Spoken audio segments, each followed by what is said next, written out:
அல்ஹம்துலில்லாஹ்.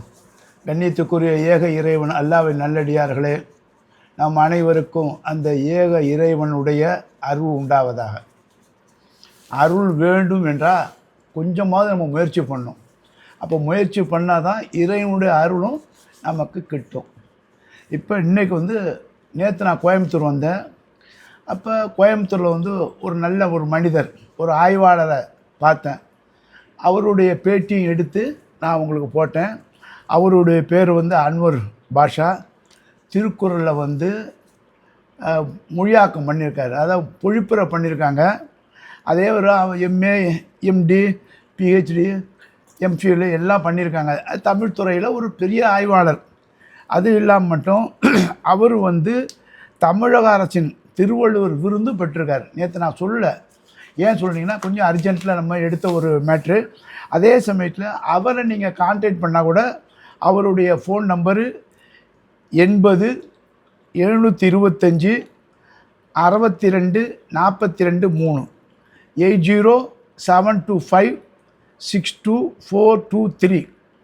அடுத்தபடியாக இன்றைக்கு அதாவது இன்றைக்குங்கும் போது 6ஆம் தேதி பிப்ரவரி மாதம் 2025 அடுத்த ஒரு ஆய்வாளர் நாம் பார்க்க போகிறோம்.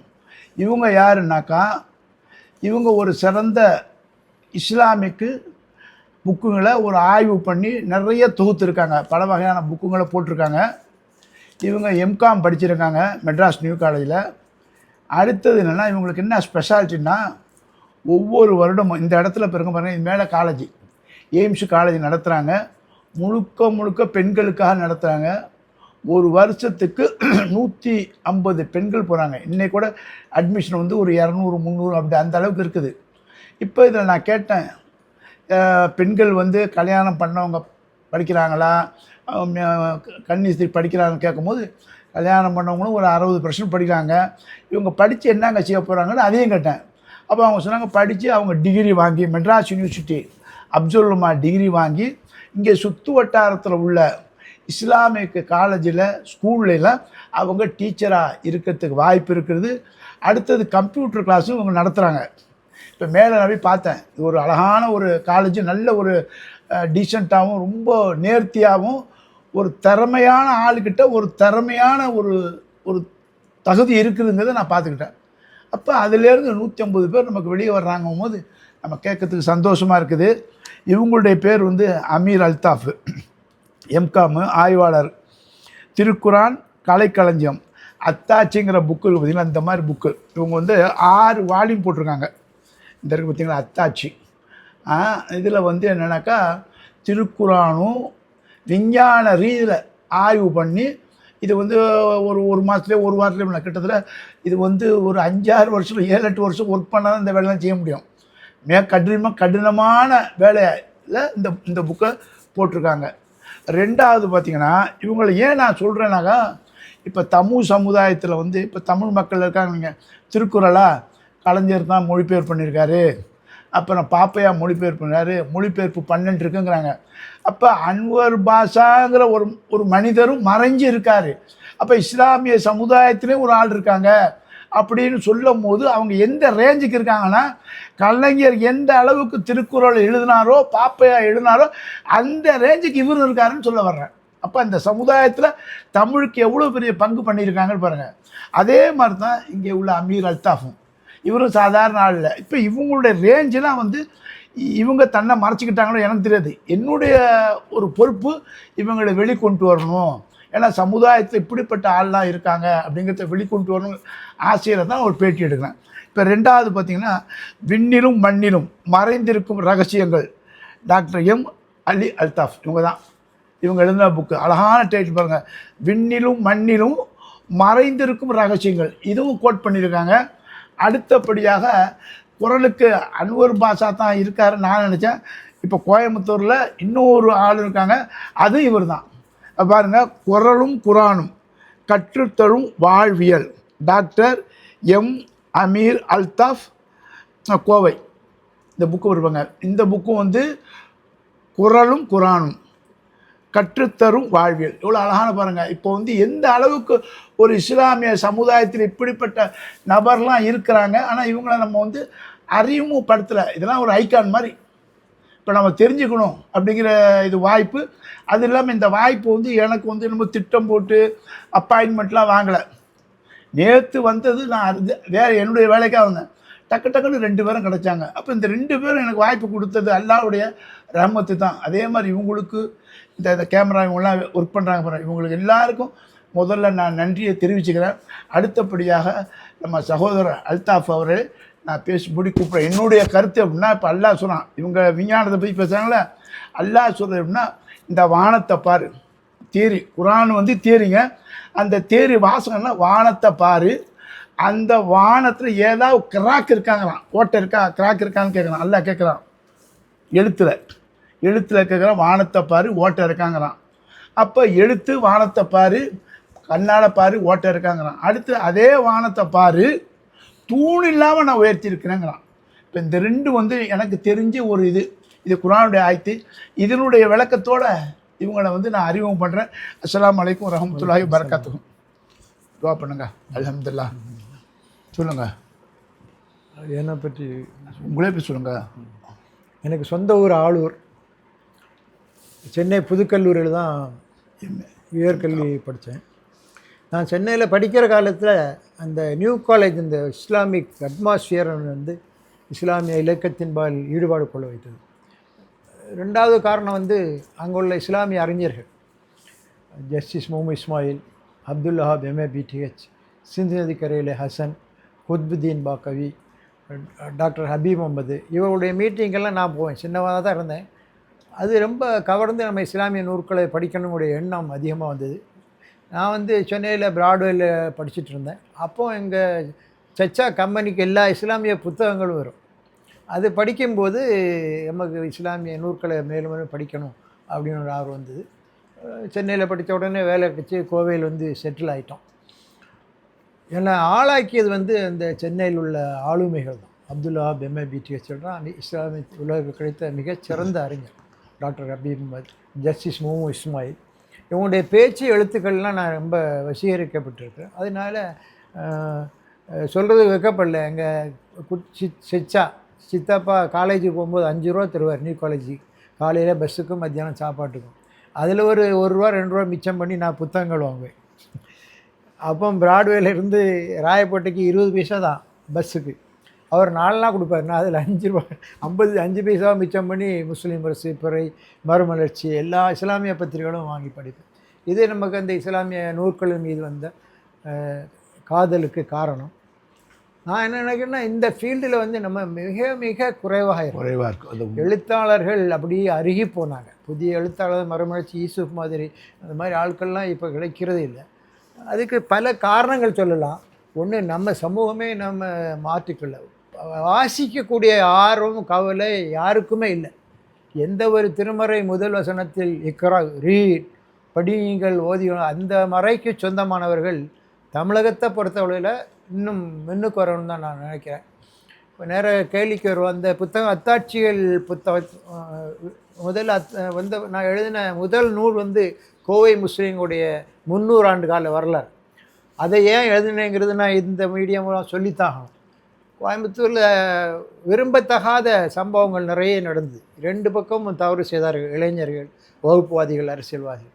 இதற்கு காரணம் என்னென்னா, நம்ம பக்கத்தில் இருக்கார் டேனியல் போன்றவர்கள் வந்து திருக்குரானை நீங்கள் சகோதர சமுதாயத்துக்கு கொடுக்கல. அவங்க வந்து they have misunderstood religion. Islam the most misunderstood religion Bernard Shaw சொல்லுவார். அவங்களாம் தவறாக புரிந்துக்கிட்டாங்கன்னா நம்மள்ட்ட என்ன இருக்குங்க அவங்களுக்கு கொடுக்கணும் இல்லை, அவங்களுக்கு சொல்லலை. அப்போ நாங்கள் என்ன பண்ணோம், டேனியல் சார்லாம் இருக்காருல்ல, is a very learned person. அவங்க சொந்த காசில் நம்ம குரானை வந்து கொடுத்தோம். அப்போ எவ்வளோ நாளைக்கு வாங்கி கொடுக்குறது? ஒரு 10-20 வருஷமாக பண்ணி கடைசியில் 2003 திருக்குரான் அறக்கட்டளைன்னு ஒன்று ஆரம்பித்து என்னுடைய மாபெரும் கிருவியால் இதுவரை கிட்டத்தட்ட 2 லட்சம் பிரதிகள் தமிழக சகோதர சமுதாயத்திற்கு கொடுத்துருக்கோம். அப்போ அதை கொடுக்கறதுக்கு காரணம், இந்த கோவையில் தொடர் கலவரங்கள் வந்து அந்த சகோதர சமுதாய மக்கள் நம்ம மீது நம்பிக்கை ஏற்படுவதற்கு இந்த குர்ஆன் ஒரு காரணமாக இருந்தது. அதை யாரும் மறக்க முடியாது. அவங்க புரிஞ்சுக்கிட்டாங்க. நாங்கள் ஒவ்வொரு வருஷமும் ஒரு வெளியீடு வரும்போது இங்கே சமூகத்தில் உள்ள பெரிய சகோதர சமுதாயத்துடைய அறிஞர்கள், பெரியவர்கள், முன்னோடிகளை அழைச்சி தான் அந்த புத்தகத்தை குரானே வெளியிடுவோம். அப்போ அவங்களுக்கு அந்த காழ்ப்புணர்ச்சி மெல்ல மெல்ல குறைந்தது. இந்த நகரம் அமைதியாக இருப்பதில் குரானின் பங்கு முழுமையாக இருக்குது. குரானின் பங்கு முழுமையாக இருக்குது. அதோடு தான் கோயம்புத்தூர் முஸ்லீம்களை இவங்க ஒரு செகண்ட் கிளாஸ் சிட்டிசனாக பார்த்தாங்க. கலவரங்கள் நடக்கும்போது நிறைய கூட்டங்கள் போடுவாங்க. நம்மளை முஸ்லீம்களை அழைப்பதில்லை, அது தவறுன்னு சொல்லலை. இவங்க அந்த அளவுக்கு ஈடுபாடு இல்லை. ஆமாம், we must know how to live in a plural community. பன்முக சமூகத்தில் எப்படி வாழணுங்கிறது இன்னும் நமக்கு ரொம்ப குறைவாக இருக்குது. அப்போ நான் நினச்சேன் இவங்க ஒரு செகண்ட் கிளாஸ் சிட்டிசனாக பார்க்குறதுனால நான் கோயம்புத்தூர் முஸ்லீம்களுடைய வரலாறை நம்ம ஆவணப்படுத்துவோம். அப்போ நான் ஒரு 2000 பேரை இன்டர்வியூ பண்ணி ஒரு 200 பள்ளிவாசல் நிர்வாகிகளை சந்தித்து அந்த புத்தகத்தை வெளியிட்ட ஒரு 1000 பக்கங்கள். ஒரு முஸ்லீம் ஜமாத்துகளை பற்றி வந்திருக்கிற ஒரு முழுமையான நூல். இந்த நூல் வெளிவந்த அடுத்த மாதமே எனக்கு அதுக்கு சீதக்காதி ட்ரஸ்டுடைய அங்கீகாரம் கிடைத்தது. 1 லட்சம் ரூபாய் இது கொடுத்தாங்க. அப்போ அந்த புத்தகத்துக்கு நமக்கு எவ்வளோ அங்கீகாரம் இருக்குன்னு உடனே நமக்கு மேலும் எழுத துடிச்சு. அப்போ இந்த அத்தாட்சி எழுதுறதுக்கு ஒரு காரணம் இருக்குது. இந்த கோயம்புத்தூரில் ஒரு பெரிய ஹோட்டல் குரூப் இருக்குது, நீங்கள்லாம் கேள்விப்பட்டீங்க, அன்னபூர்ணா. நான் ஒரு நாள் மாலை காஃபி சாப்பிட போகும்போது அங்கே கீதையை பற்றி ஒரு புத்தகம், இந்த A3 சைஸில் ஒரு 300 பக்கம் தான் இருக்கும். இதே மாதிரி ஆர்ட் பேப்பர் அவங்க இதே மாதிரி போடுங்க, 32,000 ரூபா. அந்த புத்தகத்துடைய விலை 32,000 ரூபா. இதே மாதிரி ஒரு பக்கம் கீதையுடைய உபதேசங்கள், மறுபக்கம் அந்த ஃபோட்டோஸ், அந்த ஆர்ட் ஒரு கவர்ச்சி. நான் அதை பார்த்தபோது எனக்கு மனசு ரொம்ப 32,000 ரூபா கொடுத்து இந்த புத்தகத்தை வாங்குறதுக்கு ஒரு படிக்கிற சமூகம் இருக்க தானே செய்யுது. இப்போ நம்மிடத்தில் ஹக்கு இருக்குது. ஒரு மிகச்சிறந்த மார்க்கம், ஒரு இறைவனுடைய அற்புதமான வேதத்துக்கு சொந்தமான அந்த ஸ்டைலில் நம்ம குரானுடைய கருத்துக்கள் சொல்லணும் அப்படின்னு சொல்லி தான் இது ஒரு 7 வருஷம் முயற்சி கொண்டு ஒன்று உந்து. ஆமாம், அதில் நம்ம டேனியல்லாம் பக்கத்தில் இருக்கு. இவங்களுடைய பங்களிப்பெல்லாம் இதில் நிறைய ஆங்கில மொழிபெயர்த்து உதவி செய்தெல்லாம் ரொம்ப இது. அப்படி தான் அந்த அத்தாட்சியை வெளியிட்டோம். இது இஸ்லாமிய புத்தக உலகில் ஒரு எல்லோராலும் பாராட்டப்படுகிற ஒரு சிறந்த உழைப்பாக இருக்குது. இப்ராஹிம் கலீஃபுல்லா சீஃப் ஜஸ்டிஸ் தான் வெளியிட்டாங்க, சுப்ரீம் கோர்ட்டில் தான் இதெல்லாம் வெளியிட்டாங்க. இப்போ நீங்கள் அடுத்தது இது முடிஞ்ச உடனேயே தொடர்ந்து அந்த ஆஃப்டர் ரிட்டையர்மெண்ட் தான் என்னுடைய எழுத்து பணியை ஆரம்பித்தது. 2011க்கு பிறகு தான் எல்லோரும் ரிட்டையர்மெண்ட்டு பிறகு ஓய்வு எடுப்பாங்க. நான் ரிட்டையர்மெண்ட்டு பிறகு எழுத ஆரம்பித்தேன். அடுத்து இந்த வெண்ணிலும் மண்ணிலும் இது ஒரு மிக பிரம்மாண்டமான புத்தகம். நீங்கள் இப்போ இந்த ரூமுக்குள்ளே இருக்கன்னு வைங்க, இதுக்குள்ளே கொஞ்சம் காற்று அழுத்தம் இருக்குது, காற்று இருக்குது. இது இறைவனுடைய உத்தரவின் பேரில் இந்த அறைக்குள் இந்த காற்று இவ்வளோ நேரம் போகணும் என்பது நிர்ணயிக்கப்பட்டது. புரியல. இந்த இதுக்குள்ளே ஆக்சிஜன் இருக்குல்ல, காற்று இருக்குது, இந்த பகுதிக்குள்ளே இவ்வளவு காற்று இருக்கணும், இவ்வளவு நேரம் இருக்கணுங்கிறதுலாம் நிர்ணயிக்கப்பட்டது. இந்த வாயு மண்டலம் இருக்குதுல்ல, அது ஒரு மிக பிரம்மாண்டமானது. நம்ம நீங்கள் விமானத்தில் போகும்போது பார்ப்பீங்க, கூட்டங்கள் அது இதெல்லாம் நீங்கள் விமானத்தை அடிக்கடி பயணம் செய்வது. இந்த வாயு மண்டலம் வானம் வெண்ணும் மண்ணும் இருக்கிறத அதை பார்த்தா ஒரு மனிதன் மெண்டல் தான் ஆகணும். அவ்வளவு அற்புதமாக நம்ம இருக்கிறது பூமி மிக ஒரு நகைக்கண்ணு மாதிரி தான். இந்த காலமுக்கும் அது சம்பந்தமே இல்லை. இறைவன் காலத்தின் மீது சத்தியம் செய்கிறதுக்கு ஒரு மிகப்பெரிய காரணம் இருக்குது. அதுக்கு மேலே போனால் 7 வானங்களை தாண்டும்போது நானோ மினிட்ஸு, அந்த மினிட்ஸு என்னென்னோ சொல்கிறாங்க. அந்த காலம் அற்புதமான காலம். அதுக்கு கம்பேர் பண்ணும்போது நம்ம வாழ்நாள் ஒன்றுமே இல்லை. வாழ்நாள் ஒன்று. இந்த 7 வானங்கள், இந்த தலைவர் சொன்ன மாதிரி தூண்கள் இல்லாமல் படைத்திருக்கிறது, கிராக் இல்லாமல் இருக்கிறது, கார்மேகம் பண்ணுறது. ஏன் அரபு நாடுகள் பக்கம் அந்த வேகமே போக மாட்டேங்குது? இதுக்கு எல்லாத்துக்குமே ஒரு காரணம் இருக்குது. இந்த விண்ணிலும் மண்ணிலும் பறந்த ரகசியங்கள் ஒவ்வொரு இஸ்லாமியனும் படைக்கும். இந்த மண்டலத்தில், வாயு மண்டலத்தில் இருக்கிறது பெரிய அதிசயம். நான் அந்த நடையை தாண்டும் போது இதோடைய டென்சிட்டி மாறுது, இதோடைய அமைப்பு மாறுது. நான் நடக்கும்போது என் பின்னாலே அவர்களுடைய காற்று வேறு, நான் சுவாசிக்கிற காற்று வேறு. அப்படி பார்க்கும்போது இந்த பூமியில் மண்ணில் நடக்கிற அதிசயம் மிகப்பெரிய அதிசயம். ஒரு சின்ன விதையை எடுத்துக்கிடுங்க, எவ்வளோ பிரம்மாண்டம். எங்கள் ஊரில் திட்டும்போது மண்ணா போவேன்னு சொல்லுவாங்க, அது நல்ல பேச்சு. இப்போ ஒரு புடி மண்ணுக்குள்ளே இருந்து எவ்வளோ விந்தைகள். ஒரு புடி மண் எடுத்து 10 விதை போட்டிங்கன்னா 10 விதமான மரம், 10 விதமான காய்கறி, 10 விதமான இலைகள், 10 விதமான வாசனை, 10 விதமான டேஸ்ட்டு. ஒரு கோளை மண்ணில் இந்த மண்ணுக்குள்ளே எவ்வளோ வச்சுருக்கான். இந்த பூமியில் இப்போ நம்ம பார்க்குற எல்லாமே மண்ணுக்குள்ளே இருந்து வெளியே வந்தது தான். எல்லா பொருளும் பூமியிலிருந்து வெளியே வந்து மனிதனை தோண்டி எடுத்து கண்டுபிடிச்சு கொண்டு அதில் இந்த புத்தகத்தை படித்தீங்கன்னா இந்த உன்னிக்கும் மண்ணிலும் இருக்கிற தொடர்பு ஒரு இலை அசைகிறது தான், அது அசைவதற்கு என்ன காற்று வேண்டும், அது விழுவதற்கு என்ன காற்று வேண்டும், அது முளைப்பதற்கு என்ன காற்று வேண்டும், இப்படி இந்த மண்டலத்தை ஆட்டி தான் நிறைய இடத்துல வானத்தையும் இதையும் பாருங்கள், ஆராய்ந்து பாருங்கள். வானம் பூமி, வானம் பூமி, வானத்தின் மீது சத்தியமாக, பூமி மீது சத்தியமாக, மேகத்தின் மீது சத்தியமாக சொல்லுது. காரணம் அது ஒரு பிரம்மாண்டமான ஒரு கம்பேர் பண்ணும்போது நம்ம ஒரு துளி கூட அதை பற்றியுள்ள அறிவு இல்லை, நமக்கு அறிவு இல்லை. அப்படி அந்த விண்ணிலும் மண்ணிலும் இருக்கிற இது வந்து ரொம்ப டீட்டெயிலாக சொல்லியிருக்கோம். இமாம்கள் கூட இந்த லைனில் பேசணும்னு நான் ஆசைப்படுற ஆள். அது நிறைய விஷயங்களை பேசுகிறோம், ஆனால் பேச வேண்டிய விஷயங்கள் திருமறையில் இன்னும் ஏராளம் இருக்குது.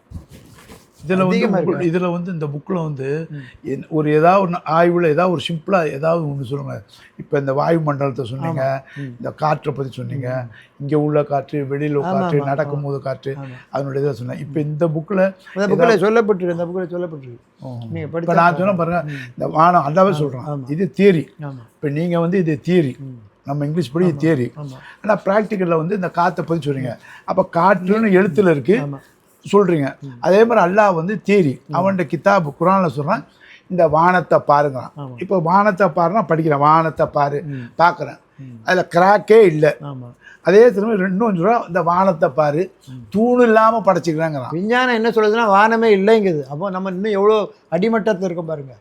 விஞ்ஞானம் வானங்கிறதே ஒன்று இல்லைங்குது, ஆனால் குரானும் இறைவனும் அதுக்கு 7 வானங்கிறான். அது சிந்திச்சா நம்ம ஞானி ஆயிரும், நம்ம ஒரு மாதிரி ஆயிரம் மௌலானா.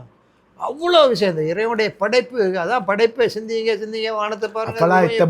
இந்த அப்படி உலகத்துல எத்தனையோ புக் இருக்கு, அத்தனை புக்களும் இதை படி அப்படின்னு சொல்லி சிந்தித்து பாருன்னு சொல்லவே இல்லை. படி முதல் வார்த்தை இருக்கிற படி, அது இல்லாமல் சிந்திச்சு பார்.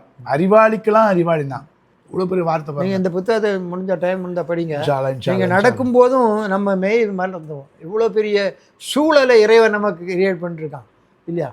எவ்வளோ பெரிய இது. ஒவ்வொன்றுக்கும் நமக்கு தேவை காற்றிலிருந்து ஆரம்பிக்குது. அதே மாதிரி தண்ணி எவ்வளோ பெரிய அற்புதமான. அதான் ரசூலுல்லாஹ் சொன்னால், தண்ணி குடிக்கும்போது தண்ணியை கொஞ்சம் நேரம் பார்த்துட்டு இருந்தாலே நம்ம ஒரு இறை பக்தி வந்துடும். அது எவ்வளோ பெரிய அற்புதம். ஆய்வு பண்ணுறது. ஆமாம், ஆய்வு பண்ணுறது. அது இல்லாட்டே உலகம் குடிக்கிற தண்ணியில் தான் சொன்னல, ஒரு விந்தை கொண்டு தான் உன்னை படைச்சேன். ஆனால் சொன்னான், விந்தை கொண்டு படைச்ச மனிதா, நீ இந்த அளவுக்கு ஆர்கியூ பண்ணுறிய, இதை படைச்ச எனக்கு எவ்வளோ பெரிய அறிவு இருக்குங்கிறான். எவ்வளோ பெரிய வார்த்தையெல்லாம் நம்ம வந்து இதை படிக்க நமக்கு வந்து அப்படியே ஒரு இந்த அளவுக்கு தூண்டுது. இப்போ பாருங்கள், கடல் 2 கடல் இருக்குதுங்களா, 2 கடலுக்கு இடையில வந்து ஒரு கேப் இருக்குது. இந்த தண்ணியும் இது நல்ல தண்ணியும் இந்த உப்பு தண்ணி சேராதுங்க. அது எவ்வளோ பெரிய அதிசயம், அது எவ்வளோ பெரிய அது. அதை சொன்னது உலகத்தில் ஒரே புத்தகம் குரான் தானே. அது இன்னைக்கு கண் கூட இப்போ அதை பார்த்து உடனே மக்கள் இஸ்லாத்தை ஏற்றுற வேண்டியதான். இன்னைக்கு கண் கூட நம்ம பார்த்தா தெரியுது. எந்த விஷயமான பாரதட் மற்றும் எல்லாமே ஒண்டர்ஸ் தான். நம்ம தான் அதை சிந்திக்காமல் இருக்கணுமே தவிர. நீங்கள் ஒன்றுமே யுவர் அன் ஆர்கிடெக்ட். நான் 72 கிலோ இருக்கேன்னா இந்த வெயிட்டு இந்த ஒரு 2 இன்ச்சு மசில்ஸ் தானே தாங்குது. ஆமாம், நம்ம அதே மாதிரி நம்ம ஆர்டிஃபிஷியலாக ஒன்று பண்ண முடியாது. ஒரு சின்ன கொச்சியில் ஒரு பில்டிங் எழுப்ப முடியுமா?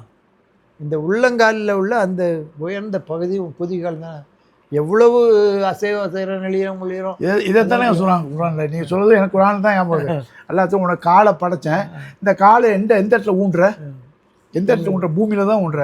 அதே மாதிரி இந்த இது ஒன்று இப்போ கண்டுபிடிச்சாங்கல்ல, சந்திரயான் 3, அதை கண்டுபிடிச்சேன், எல்லோரும் சந்தோஷப்பட்டாங்க, கை தட்டினாங்க. அது உண்மையில் புகழ் நினைத்து அவங்களுக்கு தான் அது சந்திராயனை கண்டுபிடிச்சது.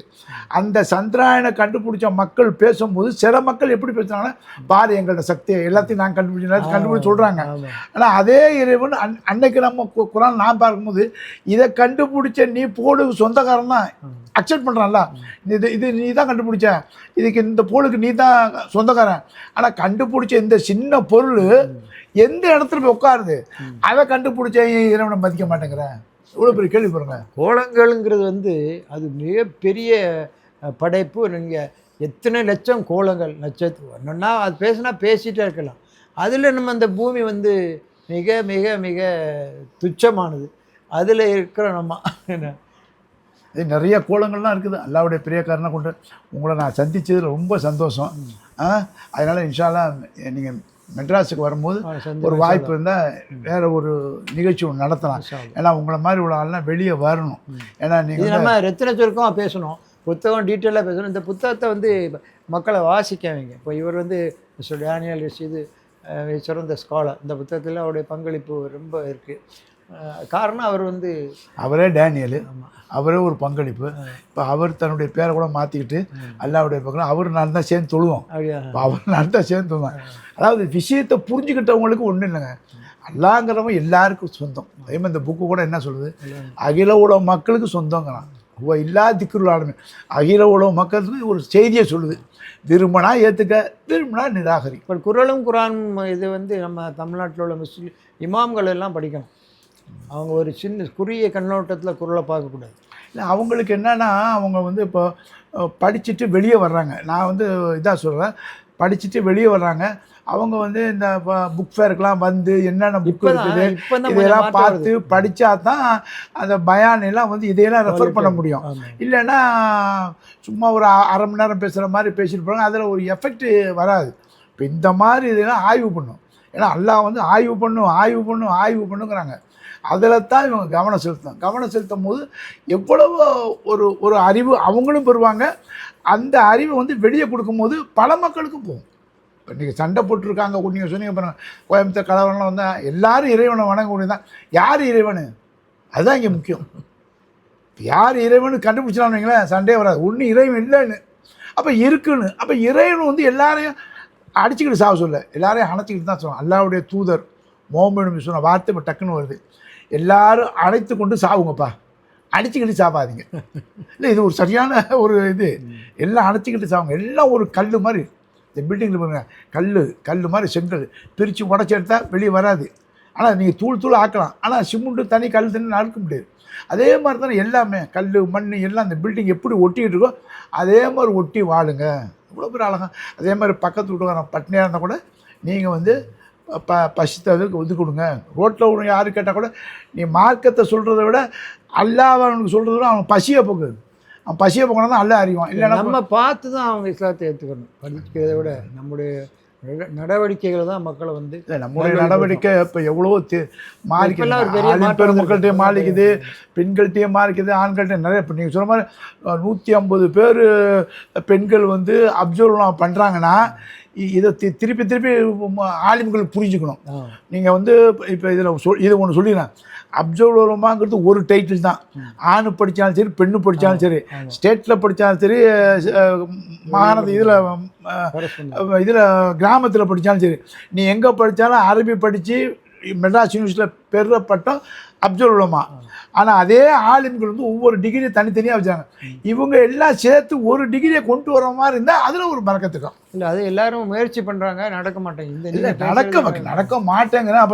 அப்புறம் அதுக்குன்னு வர அல்லா வந்து இறங்குமா. இது என்ன இது, நம்ம தான் கொடுக்கணும். நல்லா வழியை காட்டினா ஒரு common syllabus, common examination, common curriculum, ஒரு அப்ரூவ்டு பாடி இருந்து அந்த டிப்ளமோ கொடுத்தாங்கன்னா அதுக்கு ஒரு வெயிட் இருக்கும். கண்டிப்பாக வெயிட் இருக்கும். அது யாருக்கும் ஒரு எந்த பிரச்சனையும் இருக்காது. இல்லைன்னா நாங்கள் எங்கள் மரிசா பெருசு, எங்கள் பட்டம் பெருசு, இந்த பிரச்சனைலாம் வருது நிறையா. அது வந்துட்டு தான் இருக்குது. அதனால பிரிஞ்சிடுறாங்க. அதெல்லாம் வருதுல்ல. அப்போ நிறைய பேர் ட்ரை பண்ணாங்க, இன்னும் பண்ணுறாங்க.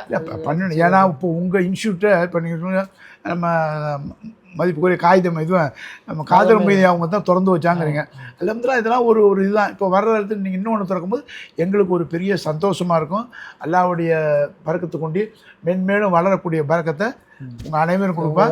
அல்லாஹ்வுடைய நன்றிக்கு உட்பட்டவெல்லாம் வரணும். இது ஒரு சின்ன விஷயம்தான், அவ்வளோ பெருசுப்படுத்தக்கூடிய விஷயங்கள் இல்லை. நம்ம சமூகம் வந்து ஒரு படிக்கும் சமுதாயமாக இன்னும் மாறணும். இன்ஷா அல்லாஹ். துஆ செய்யுங்க. அல்லாஹ் போதுமான. அஸ்ஸலாமு அலைக்கும் வரஹ்மத்துல்லாஹி வபரகாத்துஹு. வலைக்கும் ஸலாம்.